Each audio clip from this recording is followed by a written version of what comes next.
Salut chers fidèles abonnés de la chaîne, cliquez pour gagner. Dans cette vidéo, nous allons parler des shitcoins pour 1 fois 5000. Oui, regardez la vidéo jusqu'à la fin pour mieux comprendre ce qui se dira dans cette vidéo. Les shitcoins pour 1 fois 5000. Mais quels sont ces shitcoins-là? Tu vas découvrir dans cette vidéo.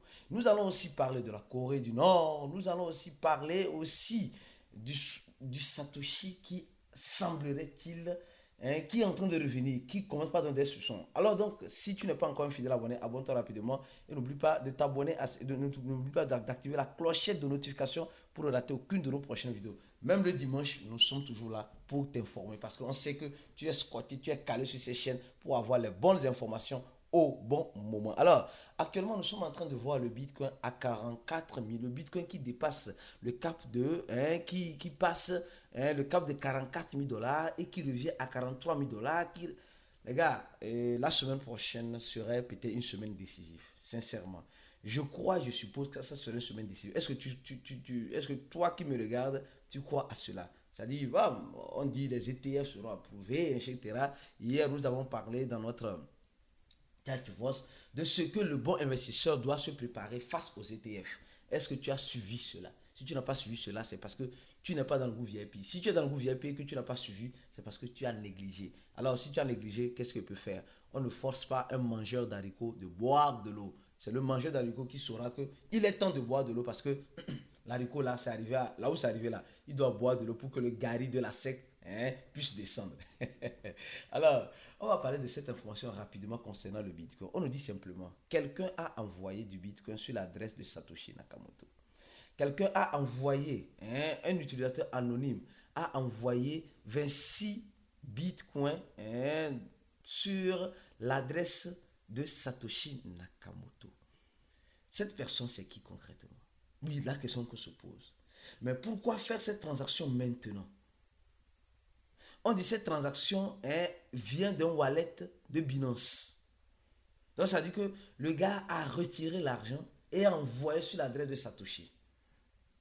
Or nous savons que pour certaines personnes, Satoshi Nakamoto, c'est quelqu'un qui... C'est un groupe de personnes, ou c'est une personne qui ne donne plus signe de vie. Donc ça veut dire que Satoshi Nakamoto est bel et bien vivant. Ça veut dire que Satoshi Nakamoto est belle, parce que vous voyez, c'est cette transaction. C'est sorti de Binance sur l'adresse de Satoshi Nakamoto. Donc ça veut dire que Satoshi Nakamoto est bel et bien vivant.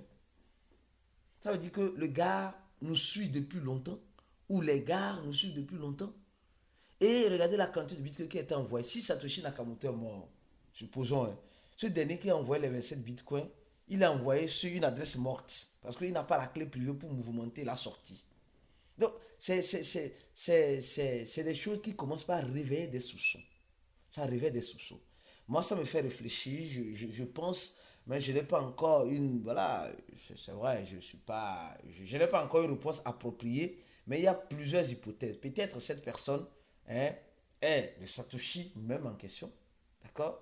Peut-être cette personne a voulu brûler ses bitcoins en envoyant ça sur l'adresse de Satoshi, en réveillant encore des soupçons, mais qui a tellement d'argent comme cela pour en brûler encore plus. Même le riche ne ferait pas ça. Donc ça commence par être un peu flou. Je ne sais pas si tu me comprends. Pour moi, ça commence par être un peu flou. Alors, on va parler des shitcoins. Oui, je suis en train de... Les gars, pour moi, il y a les shitcoins et les mêmes coins. Mais la communauté crypto préfère le mot shitcoin. Donc, on nous dit simplement les meilleurs shitcoins à acheter en 2024. Donc, ça veut dire que les shitcoins qui peuvent faire, en quelque sorte, 1 fois 5000, les meilleurs shitcoins. Ce n'est pas moi qui ai écrit l'article, laissez-moi là où je suis. S'il vous plaît, je vais lire l'article et faire l'analyse. Non, Aristi, toi, ce n'est pas que j'aime les shitcoins. Parce que c'est toi qui me regardes, tu aimes les shitcoins. Je continue, vous allez comprendre pourquoi je fais cette vidéo. Les shitcoins, et je vais vous donner certaines astuces rapides pour certaines personnes qui sont amoureux, qui sont fonds de ce genre de choses. Oui, mais vous devez comprendre une chose. Celui qui investit dans ce genre de choses doit être conscient du type d'argent qu'il met dedans, en premier lieu.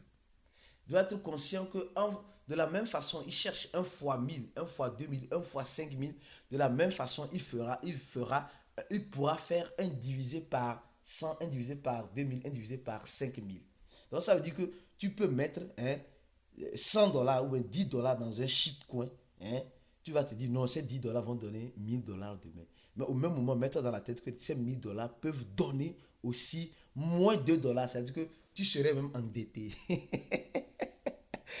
Mais comment il peut être endetté? Oui, tu seras endetté parce que tu vas d'abord, si tu achètes le shitcoin sur Ethereum, tu vas payer les frais de transaction.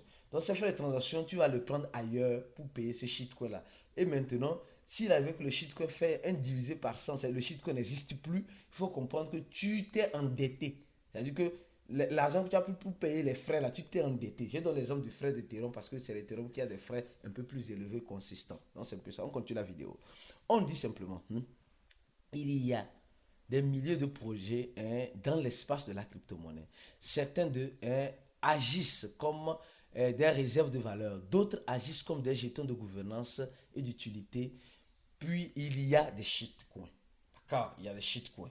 Les shitcoins, c'est une crypto-monnaie créée sans raison ou but réel. Donc ça dit que bon, il n'y a pas de, il n'y a rien concrètement. Dans le cas, je vais vous donner des exemples. Donc ceux qui vont rester jusqu'à la fin de la vidéo, ceux qui vont rester jusqu'à la fin, vous allez voir des exemples.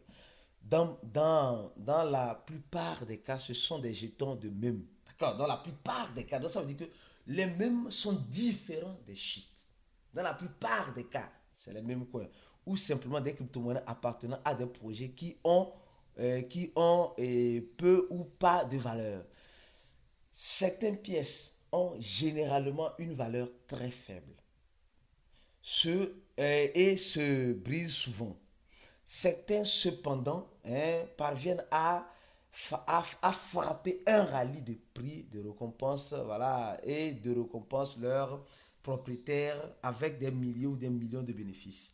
Avec leur potentiel de profit élevé. Donc, ça veut dire que quand tu prends un shitcoin, tu as la chance de faire un profit élevé ou tu as la chance de faire un diviseur aussi élevé.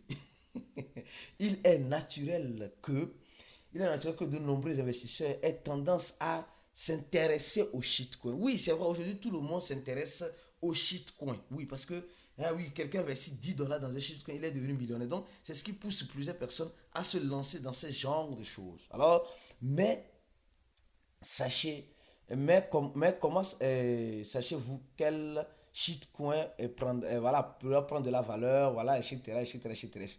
Dans cet article, on nous définit d'abord le shitcoin, d'accord? Le shitcoin, c'est quoi concrètement le shitcoin? Et après, on nous dit ceci. Cependant, de nombreux investisseurs crypto continuent de voir la valeur, l'utilité des actifs du monde, etc., etc. On dit souvent les shitcoins sont soutenus par la communauté. Sans objectif clair, le shitcoin peut avoir des investisseurs rentables. Ces investisseurs rentables sont venus, c'est-à-dire qu'ils sont venus là, juste après ils vont repartir. Je ne sais pas si vous me comprenez. Ils viennent et après ils repartent. Ils viennent quand ils viennent dans l'intention de se faire un profit. Parce que la communauté est grande et la communauté devient et continue de grandir. Donc, si ces personnes-là ne sont pas regorgées, ces personnes ne sont pas séduites par quelque chose de concret, alors elles vont repartir. Attention, elles vont repartir. Ça, c'est le premier point. Le deuxième point est déplacer.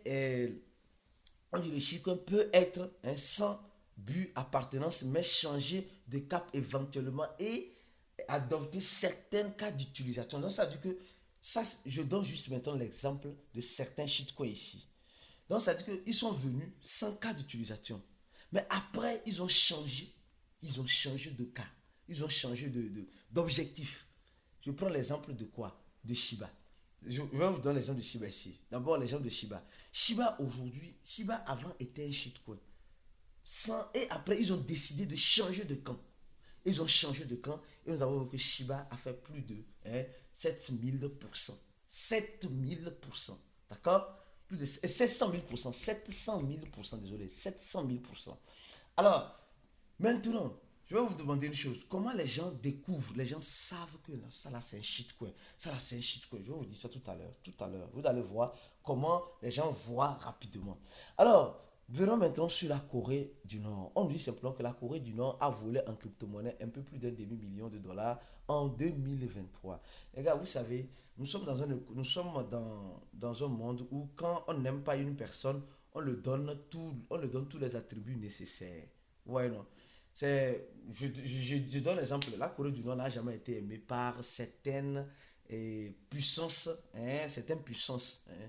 Et face à cela, tout ce qui se passe de mauvais, de mal, de pas intéressant, on redonne toujours cela à la Corée du Nord.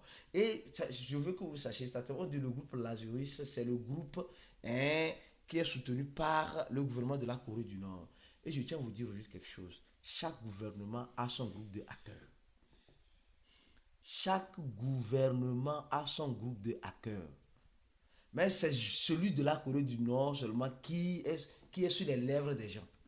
Les États-Unis, ils ont leur groupe de hackers. Je vous jure, les États-Unis en ont. La France en a. Tous les pays, même ton pays, même que tu regardes là, elle a un groupe de hackers.